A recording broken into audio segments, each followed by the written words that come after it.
you doing? So yes, mightn't be Halloween, but I decided to talk about ghosts. I didn't know.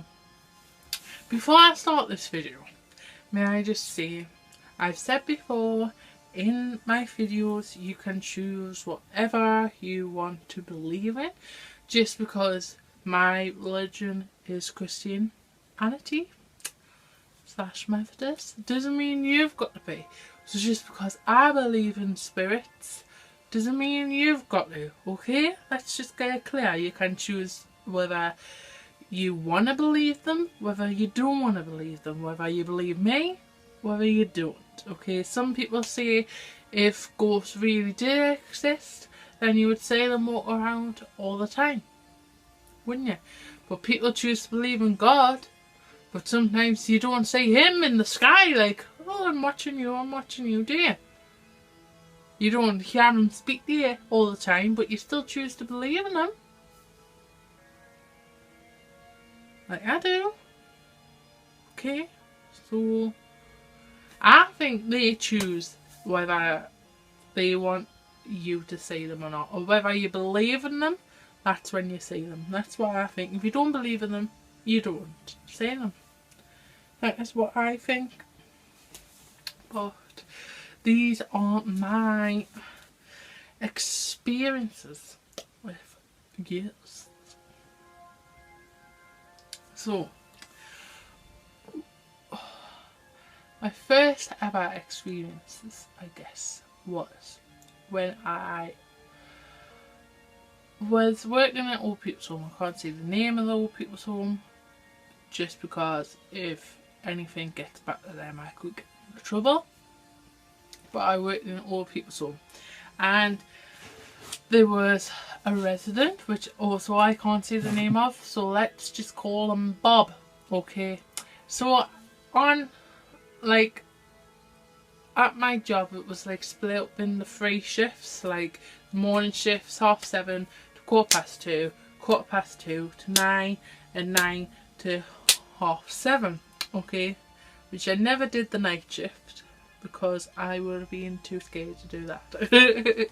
So it was on a back shift, as you call the 2:15 to the 9 o'clock bit. So like they used to always, like each carer used to be like given a role. Like you would decide what role it was. Either you do the teas and coffees, either you like do the laundry, or whether you just like the floor, you keep an eye on the floor, you help with the teas and coffees, you help with the laundry, etc, etc. So on this shift I decided to do the laundry, where I put, it wasn't like the laundry, all I had to do was like that each resident had like a basket where all like the little bits and bobs were put in, not like the whole clothes from the wardrobe, just little bits and bobs. So anyways, I was down at one end of the corridor and I was putting laundry in, and Bob said to me, "Oh, hello." And I was like, hello Bob, I didn't even know you were out of hospital. And he was just like, and then nothing happened. And then I went into the room and I was just like, surely I should have been informed that he was back, because it wasn't in the handover. Like handover was just like, you get given like information from the previous shifts, if everyone's been taken to hospital, if anyone's out of hospital, if you've got to keep an eye on anyone, blah blah blah blah. But that wasn't mentioned, so I went over to my senior and I was just like, look, I've just seen Bob. I didn't know he was out of hospital, it wasn't in the handover. And she was like, what are you talking about? Bob's not out of hospital. And I was just like, but he is, I've just been up the corridor and I've just spoken to him, I've just said hello, and it's like he said hello to me and I said hello back, and she was just like, don't be stupid, you must be tired. And I was just like, no, seriously, I've just saw him. She was like, well, I'll double check, but I don't think he's back, and it's not in like the information. I was like, alright then. And then she came back and she was like, no, Bob's definitely not out of hospital. So I goes, alright then, maybe I am tired, maybe it was somebody else and I mistake them as being that person. So anyways, I goes back along, I goes to picks up a basket, and there he is, standing there. And I was just like, nope, that is Bob. I put the basket back and I sprinted for my life. And I was just like, look, I'm not taking the mick here. And I was in front of the kitchen at the time. I'm not taking the mick now. I've just saw Bob with my own eyes. I have just spoken to him. Okay? And then one of the kitchen staff comes out and she says, I don't know if I should tell you this, but through this morning's handover with the management, like the management used to have like different kind of like handovers, so it didn't get passed on, which I say is, I don't know if I should tell you this or not, but Bob passed away on the operating table this morning. And when I heard that, right, this is the truth, I swear down, this is the actual story, I swear down on my family's life, I swear down on my mum's life, I swear down on my sister's life, I swear down on all my friends' lives. I'm sorry, but this is the absolute truth, right? This is what happened. I spoke to Bob, he said hello, I said hello back, then I went to the senior, no, he's not back, goes back and he's standing there, so I goes along to my senior, and then what happens? Bob died on the operating theatre, in the operating theatre this morning, and I was proper freaking out. I was like, oh my god, I swear I've just been speaking to him. He was on the corner of the corridor. So all the staff we all just went up and were just like, but he's not here. And I was just like, I swear I spoke to Bob. I've just said hello. He said hello and I said hello back, and then I came back and he was standing right there. Some people choose to believe us, and then other staff was just like, you know what, we've seen spirits before, we've heard spirits before, I believe you. Some were just like, nah. But I swear that is what happened, and I was freaking out, man. I was just like, well, I'm sorry, but I'll have to sit down for a second because like it's too much for me to deal with right now. I was just like, let's just sit down and take it in. So anyways, so this is another day, it's also in the old people's home, this is another day. I was doing the laundry again and I heard speaking. And I was just like we used to always like try, if the resident was in the room, try to keep the door open so we know that the resident was in the room. But the door was closed. And I was just like, I heard speaking like two people speaking. So I was just like, oh, somebody's in this room, I'm just going to check on them. The door's closed just to see if they're alright. Maybe the family is in there so I can inform that there's family in there to offer the family cups of tea. So I goes into the room. Nobody was there. No one was there in the room. And I went to the room next to it. Nobody was in that room. I went to the room up there. Nobody was in. And you wouldn't, even though it was like upstairs, downstairs, you wouldn't have been able to hear like two people having a conversation upstairs. There was no way. I heard two people speaking in that room. So then I was just like, and this was like within a week or maybe a couple of days between I saw Bob. And I was just like, and actually it was actually Bob's sister's room that I heard the speaking in. So it was a little bit scary and I was a little bit freaked out. And then another one, also in the old people's home. Obviously, if there is such things as spirits, you're going to see them in the old people's home, aren't you? So anyways, I think it was dinner time at the time. And like there was like a dining room, but on the side of the dining room there was like this little kitchen that was made like old fashioned, so it was like in the dementia ward, so like they would go in there and cook and it would be like going back in time for them. But it had like a glass door on it, so you could like, so visitors or you could go and have a look and see like this old fashioned kitchen. Anyways, I was serving a meal and I went like that and I saw a hand on the glass. I saw a hand on the glass. I'm not lying. I was just like, so I looked around and I thought at first maybe it's like a reflection. So I was looking, no, everyone was down tucking into the meal, and I was just like, what? And then I was like with my seniors, and I was just with my seniors, look, you can choose to believe us. I've said stories like this before in the past, but I have just saw a hand on that glass on the inside of the glass.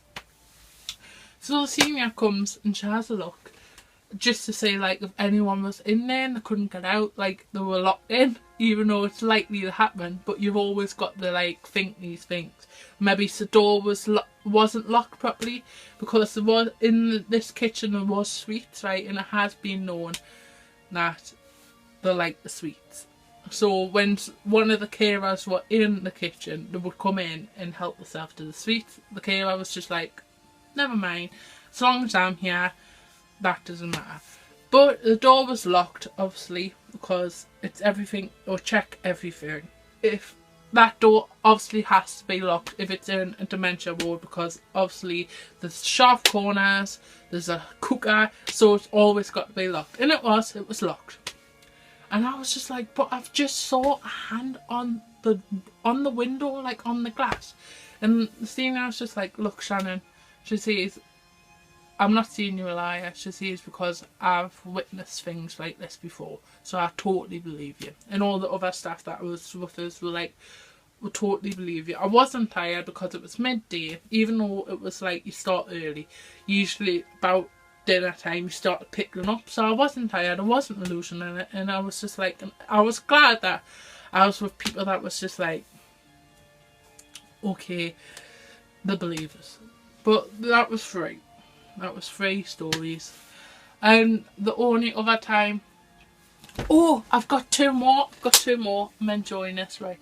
So anyways, I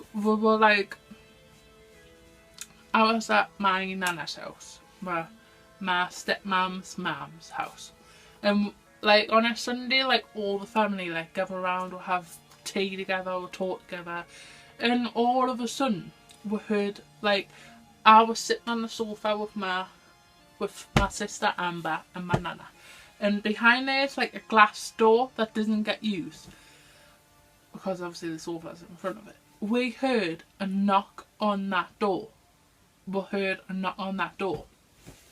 So my cousin James, I think it was, gets up and has a look to see who it was, because like usually everyone was there, so like sometimes you see other like family members, but it's like rare, so he went up to greet them because we obviously thought that they were these family members, but no one was there and the door was locked. And then James checked upstairs, checked all the rooms, and he was just like, there's no one here. And then like everyone was in the sit room. Everyone was in the sit room. We were just like, but we heard that knock on the door. So then we looked at this out the thing. Like, we just looked at the door. We turned around and we saw this black shadow heading towards the kitchen, past this glass door, heading towards the kitchen, right? And Auntie Helen was in like the kitchen. Well, not in the kitchen. She was like in the sit room, but in the kitchen. And I was just like, who was that? And she was like, there's no one there. I went, we've just saw someone pass that door. And she was just like, no one's there. I'm standing here. I can see the passage. I can see you. No one's there. And I was just like, was it you, Auntie Helen? And she was like, no, I've been standing here the whole time. And like everyone was just like, yes, she's been standing there. And I was just like, oh. And then on the night time, I got home. And then I sit down with my mum. And then I looked out. And I saw this black figure pass the door. And I was just like, so I went to my mum. And I just kind of stayed cool, because like my stepdad's like, he doesn't believe any of that stuff. So if you say that you saw it, you'll say, no, shut up. If ghosts exist, you would say them all the time. So I was just like, I'm not going to say anything because you'll he'll make fun of us, right? Because we have that kind of relationship that we make fun of each other. We still love each other, but we make fun of each other. It's like a friendly thing. I was like, I'm not going to say anything, but I just saw it. And I was in the chair next to the door as well. So I was kind of freaking out. And then my mum just went to me. She turned at us and she says, am I going mad? Or did you just see that? I was like, oh, thank goodness someone else saw it. And I was just like, the black shadow going across the door. She went, yeah. And then the door was locked because it was night time. So then I goes in the kitchen bravely. She was like, go and see what it is. And I was like, why do I have to go and see what it is? So you go see what it is. She was just like, no, you go on. You're only at the door. You go check. So I goes and checks. I switched on all the lights. I goes round the kitchen. Nobody there. Goes upstairs. Nobody there. And like I was proper like I was freaked out. And I was just like, this shadow thing has followed us home. And then, like, nothing really happened after that. I was kind of, like, really conscious that something was going to happen. But nothing really happened after that. That was it. But the previous thing that I saw, my mum doesn't believe us. My dad doesn't believe us. Even though my mum does believe in spirits because she used to work, like, in this old-fashioned building. So she sees that she used to see or hear things there. Obviously, she saw this shadow thing before. But she chose not to believe us. So I don't know what I was doing. I was just in this kitchen. And in our kitchen we have like a clear glass patio door. And it was night time. And I was just standing there. I don't know why. I don't usually just stand there. And I was drinking my juice. I don't usually do that. I'll either take it and sit down and drink it. But I don't usually just stand and drink the juice. So I was leaning against the bench. And I was drinking my juice. And then I looked up at the patio door.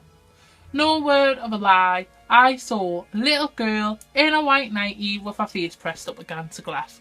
And I was in hysterics. I ran into the sit room. I was crying my eyes out. I was like, I've just saw a little girl in the back garden. So my mum's like, shut up, shut up. And I was just like, no mum, seriously. There was a little girl at the window with her face pressed to glass.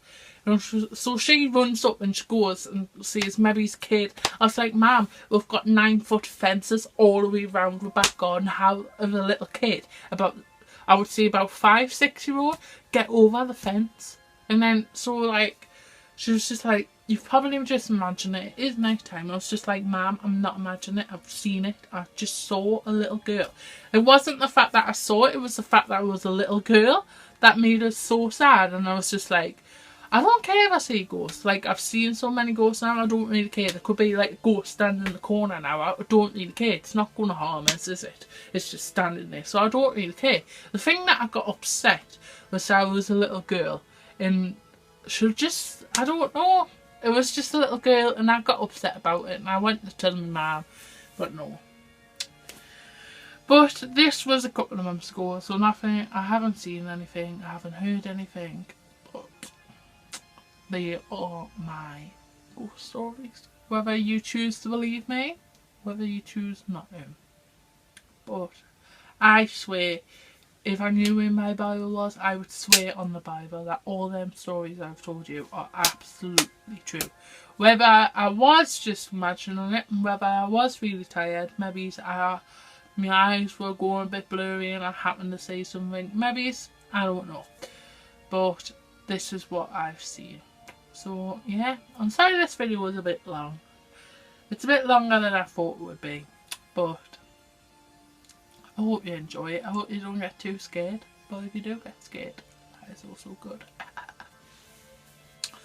So yes, so I shall see you next time. Like and subscribe and put down in the comments down below what you want me to talk about. Okay, bye!